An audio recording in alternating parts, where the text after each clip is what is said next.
போன உடனே முதல்ல விவசாய அணி போனாங்க, போயிட்டு வந்தாங்க. அதுக்கப்புறம் ஒவ்வொரு அணியாக போயிட்டு வந்தாங்க. இப்போ மாணவர் அணி. சரி, நாங்கள் போனால் காமராஜர் வந்து இது மாதிரி ஒரு இதில் சோஃபாவில் கம்பீரமாக உட்காந்துருக்காரு. நல்ல ஹைட்டு, ஆமாம், நல்ல பர்சனாலிட்டி, நல்லா ஹைட்டு, கிரேன் இருந்தார். அந்த சோஃபாவில் உட்காந்துட்டு அப்படின்னு இருந்தார். நான் பார்த்தோன்னே பயமாகுது. அப்படியே அவரை பார்த்தா எல்லாம் அமைச்சர்கள் எல்லாம் உட்காந்துருக்காங்க. நான் போய் நாங்கள் நின்னோம். யார் இவங்க அப்படின்னு கேட்டார். மாணவர் படை. மாணவர் படையா? எங்கே போய் இவங்க சண்டை போடுறாங்க அப்படின்னு கேட்டார். இல்லை சார், காங்கிரஸ் மாணவர் படைன்னு. காங்கிரஸுக்கு மாணவர் படையா? என்ன? நான் தான் பக்கத்தில் நின்றுருந்தேன். எந்த காலேஜுன்னு கேட்டார். கவர்மெண்ட் ஆர்ட்ஸ்ன்னு. காலேஜுக்கு லீவா கேட்டார். இல்லை. காலேஜுக்கு போய் இங்கே என்ன வேலை உங்களுக்கு? இங்கே என்ன வேலை அண்ணு? இல்லை, கட்சியை பலப்படு. கட்சியெல்லாம் பலப்படுத்து எங்களுக்கு தெரியும். அதானே எங்கள் வேலை. நீ படிக்கணும். உங்களை யார் கூப்பிட்டு வந்துடு? யார் உங்களை கூப்பிட்டு வந்தீங்க? இத்தனை பேர் யார் கூப்பிட்டு வந்தாங்க? பயங்கரம் சத்தம் போடுறாரு. எங்களெல்லாம் அண்டிங்க, யார் நிற்க கூட இங்கே ஓடுங்க அடிச்சு வந்துட்டார். நாங்கள் தலை தெறிக்க வெளியே வந்து ஓடி வந்துட்டோம். என்ன ஒரு தலைவர் பாருங்கள். என்ன லீடர் சார். நீ எதுக்காக இங்கே வந்த? காலேஜ் லீவான்னு கேட்டு நீ இங்கே ஏன் வர்றேன்னு கேட்குறாரே ஒரு தலைவர். அந்த மாதிரி தலைவர் நாம் பார்க்க முடியுமா? கிரேட். இன்றைக்கி இருக்க தலைவர் என்ன பண்ணுவாங்க? காங்கிரஸ் படையா இன்னும் மாணவர்கள் சேர்த்துங்க, வலுப்படுத்துங்க அப்படின்னு சொல்லுவாங்க. தவிர இந்த மாதிரி ஒருத்தர் கட்சி எங்களுக்கு தெரியுங்க, எங்கள் கட்சி நடத்த தெரியும், ஆளை சேர்க்க தெரியும். நீ போ, நீ வாழ்ந்து போகிறேன், எங்களுக்கு தெரியுங்கிற அப்படிங்கிறார். நீ படி, போய் நீ படி. எந்த காலேஜ்? காமராஜர் நான் பேசுகிறேன், மற்றவங்களாம் ஒடுங்கிட்டாங்க. நான் பேசுகிறேன். எனக்கு முதல் அனுபவமே பார்த்தீங்கன்னா அங்கிருந்து ஆரம்பமாச்சு அரசியல். ஆனால் எனக்கு அரசியல் வந்து கிடையாது.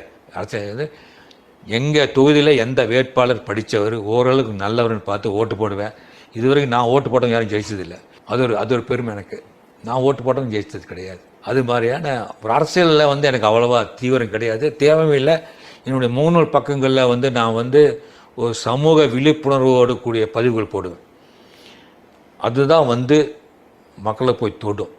நான் பார்த்த நிகழ்வுகள் அதெல்லாம் போடுவேன் நான். அதாவது நான் பார்த்த ஒரு நிகழ்வு ஒன்று போட்டேன். ஒரு இளநீர் கடைக்கிட்ட காரை நிறுத்த வேண்டி வந்தது. ஃபோன் வந்தது, ஓரமாக நிறுத்தினேன். பக்கத்தில் ஒரு இளநீர் கடை. அங்கே ஒரு அம்மா வந்து இளநீர் வெட்டிகிட்டு இருக்காங்க. ஒருத்தர் வந்தார், ஒரு கையில் பாட்டில் எடுத்துகிட்டு வந்தார். இளநீர் எவ்வளோமான்னு கேட்டார். 60 ரூபான்னு. நேற்று 50 ரூபா தானே, இன்றைக்கி 60 சொல்கிறேன். இன்றைக்கி அவ்வளோதான், இன்றைக்கி கூலியெல்லாம் கொடுத்து ஜாஸ்தியாக கொண்டு வந்திருக்கோம் அப்படின்னு. 50க்கு வராது, 60 தான் அப்படின்னார். சரி, ஒரு இளநீர் கொடுங்க. You know what's funny? We ensure இளநீர் வந்து சீவனை வந்து இதில் ஊற்றி கொடுங்கன்னார். அவர் வந்து ஒரு ஃபில்டர் வச்சுருந்தார், ஒரு துணி ஃபில்ட்ரு. அதை வச்சு எதுக்கு ஃபில்ட்ரு? இதெல்லாம் தண்ணி சுத்தமாக இருக்குன்னு அந்த அம்மா.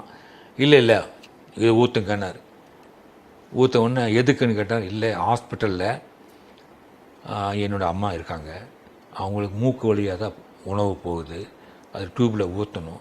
அப்போ இதெல்லாம் தும்பல்லாம் போயிடக்கூடாது, அது டாக்டர் சொன்னார், அதுக்கு தான்.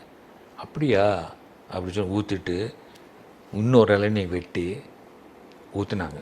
நான் ஒன்று தானே கேட்டேன் நான், இவர் இது என்னோடது. என்ன மனிதாபானுங்க. ஒரு இளநீ அம்மா, அவங்க நல்லாயிடும் தம்பி, இது கொண்டு ஊற்று. கிரேட் சோலுங்க. 60 ரூபான்னு பேசின அந்த அம்மா 50 ரூபாய்க்கு தரமாட்டேன், 60 ரூபான்னு பேசின அம்மா ஒரு இளநியை வந்து அப்பயே உடச்சி ஊற்றுறாங்கன்னா நான் அப்படியே பார்த்து அசந்து போயிட்டேன். என்ன மனிதர்கள், எளிமையான மனிதர்கள், உயர்ந்த உள்ளம். இதில் போட்டேன். நான் முகநூல் பதவிகளை வந்து நான் போட்டேன். அப்போ வந்து அந்த அம்மா கிட்ட பேசுகிறேன். அம்மா உங்களுக்கு ஒரு போட்டோ எடுத்துக்கிறேன். எதுக்கு? நான் இல்லை, நீங்கள் வேலை இது என்ன தம்பி, இதெல்லாம் பெரிய விஷயமா? இதை போட்டு என் வீட்டுக்கார் பிடிக்காதுன்னு. இது வேறு பாருங்கள், போட்டோ எடுத்தால் என் வீட்டுக்கார் பிடிக்கும், அவர் கோச்சுக்குவார்.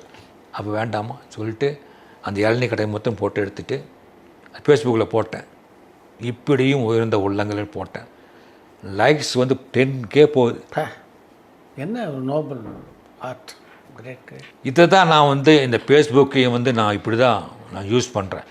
என்னை பார்த்த விஷயம், என்னை எந்தெந்த விஷயங்கள் வந்து கவருதோ அதெல்லாம் நான் வந்து அதை ஃபேஸ்புக்